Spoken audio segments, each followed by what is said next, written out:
समस्त को नमस्कार मु Milan adventure with Milan YouTube channel को आपण मानक स्वागत जनाऊँगी।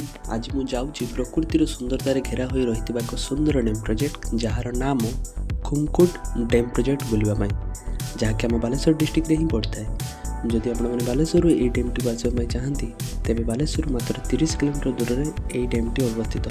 जदि आपने सहर ये डैम टी आसवाई चाहती तेज सहर मात्र 15 किलोमीटर दूर में यही डैम टी अवस्थित।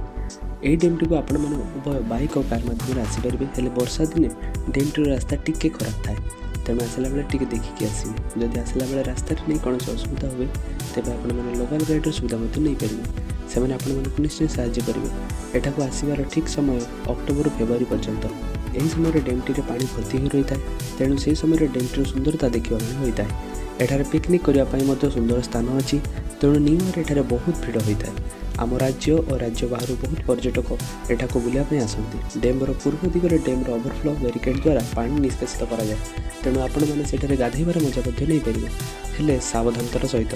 देखु देखु मु पहुँचीगली डैम पाखे।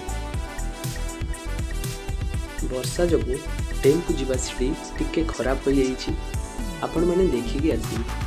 यही डैम टी को एठाकार लोक मैंने सब क्षेत्र में व्यवहार करते। शुणा जाए डैम्र मझे भग्नस्तूपटी को नीलगिरी राजा शिकार पर व्यवहार करुले। खुमकुट डैम टी कोल्डी अभयारण्य सहित संयुक्त तेणु एठारे पहाड़ जंगल और झरणा यही डैम टीर सुंदरता को आहरी मनमोहित करें। एठारे समय समय हाथी देखा मिलता है।